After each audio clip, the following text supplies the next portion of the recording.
Hey, so my name is Jared. I'm 21 years old and I'm a college student. I decided to make a video because I wanted to show people what I sound like as a adult that has speech apraxia. I know a lot of people are curious, especially if they have kids who have speech apraxia, and they just want to know what the possibilities are. And I'm one of the possibilities, I guess. So, anyways, I was diagnosed really early on. I think I was 3 years old. Uh, my mom knew something wasn't right when I was like one. When I started talking, she thought I was some kid from a different mother because I wasn't sounding like a normal 1 year old, I guess. Um, she thought it was just gibberish the whole time. I guess when I was little, I used to tell her long stories where I would tell her how I don't know. She didn't know because I was gibberish, and I would like laugh like as if I was telling her a joke. So she decided to take me some doctor visits. A lot. God bless her. Very much. She probably dealt with a lot of doctors and specialists.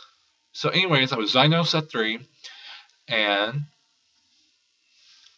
I started speech therapy when I was in preschool. So I did speech therapy, and I remember, and it was a blast. I thought I was a cool kid going to speech therapy. Didn't know it was speech therapy at the time, but a lot of the time I was playing games, and it was a blast. It was a blast. So let's fast forward it a little bit more, and then I went to elementary, and then that's where problems started. With like kids being really mean to me, making jokes, asking me to pronounce things, and I wouldn't be able to pronounce them, and they'd be making fun of me, like, why can't you say this word? Can't you speak English? Mean things, really mean things. Um, but other than that, it wasn't too bad. For me personally, even so with the kids making fun of me, um, I could deal with that. The thing that what frustrated me the most, I thought I was talking perfect. I thought everyone could understand me, but no one can. No one couldn't. No one could. No one could. And and that was really frustrating because I was trying to tell them things, and they were just giving me blank stares, and they were just not understanding. And part of the problem was because what I was saying in my head and into my ears, also my ears, it sounded like I was saying everything perfectly, but I wasn't. So that took a while for me to realize what sounds right in my head wasn't necessarily coming out right. So in middle school, I keep on as progressing. I learned my syllables, my vowel placements. I learned every little detail of every single syllable, consonant, and other fun speech things that I learned, and all the correct like tongue placement and all that fun stuff. So in middle school, um, I did, I think, oh yeah, I did cross country. I did wrestling. I did soccer, and I did band and music. So I did all those extra activities. I never let my speech hold me back.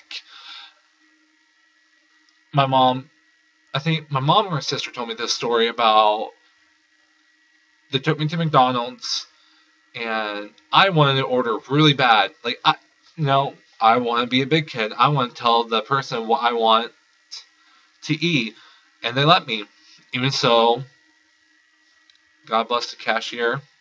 Probably had no clue what I was saying. Probably took multiple tries, but I finally got it. I finally got what I wanted. Um, they were able to make it, and I got my food. But anyways, that was such a random story. But anyways, in middle school, it was good. People didn't really make fun of me. maybe they did, but at the time I started making fun of myself because that's just a way for me to deal with it, I guess. And I was progressing, I was getting better, and then I went into high school. In high school, I got really into choir, band, musicals, plays, show choir, a lot of theater stuff. And my speech improved. And I definitely think music definitely helped me. It helped with the flow of things. It helped me express. I was. It was easier for me to, let's say, it was easier for people to understand me when I had lines that I went over in practice, other than like this. Um, this is kind of hard for me. I think I'm a little bit hard. It's a little bit harder for people to understand me with this stuff. But if I had lines, if I've rehearsed it, then no one really can really tell that it's speech apraxia. Um, yeah, so that's pretty much it. And then at high school, at the end, I think it was my end of my junior year, I was done with speech. They felt like I had progressed enough to where I can self-monitor myself, and I was able to self-monitor myself. I finally was able to identify when I didn't say something correctly or when I didn't pronounce a word. I was able to catch it, and that was what they really worked on me in high school, was to self-monitor, and that was pretty difficult, but I was able to do it, and this is the end product, I guess. And that was pretty much it. In high school, I didn't really get made fun of for my speech. I think by then people were bored, so they went on to the next big thing to make fun of. But it wasn't me. Um, what I would tell your kids, I know it's hard. It's really difficult. I'm not gonna lie. Speech is probably one of the most difficult things for me. Like growing up, probably will ever be one of the hugest obstacles in my life. Only if I'm only 21, so it probably sounds dumb of me saying the biggest obstacle in my whole life. But in my 21 years, speech has probably been the worst, the biggest obstacle for me to overcome. Um, and that's saying something with nursing school. Nursing school is awful. It's so awful. But I much rather would live nursing school that lasts 2 years instead of my whole speech. That was really random. So, yeah, I was able to get accepted in college. Um, I was able to get scholarships. I was able to buy a new car. I was able to get multiple jobs. I worked at Steak and Shake for 8 months, I think. That was a blast. And then I got a big boy job working at the hospital in my hometown. So that was fun. And then I eventually just got a job, I think 4 months ago, at the Ohio State University Wexner Medical Center as a nurse's aide. I graduate in May with my RN. I take my board sometime in the summer, and hopefully I'll be working as a nurse in the summer. I'm also be starting up school at OSU, finishing up my bachelor's. That's exciting. I'll be graduating in 2016 in August, most likely, with my bachelor's. So I'm looking forward to that too. Um, I'm sorry, I'm putting Band-Aid back on my toe. Um, and that's pretty much it. I'm looking forward to things. I don't let speech hold me back. I actually, now it probably has. Someone asked me this. They asked me if I would change my speech, and I said no, because I wouldn't be the person who I am today if it wasn't for speech apraxia.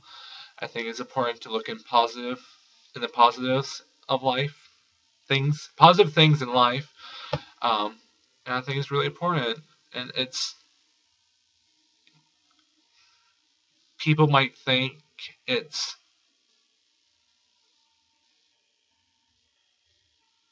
a problem or issue. I think it's a blessing because I wouldn't be who I am. Yeah, and with like that. And I have talked for 10 minutes, over 10 minutes. I'm looking at a little timer, and I'm not editing this video because I want to show how a 21-year-old with speech apraxia sounds like and the mistakes. And I'm going to cringe rewatching this video. But anyways, I hope this video helps. Um, just keep your head up. It gets better. Trust me.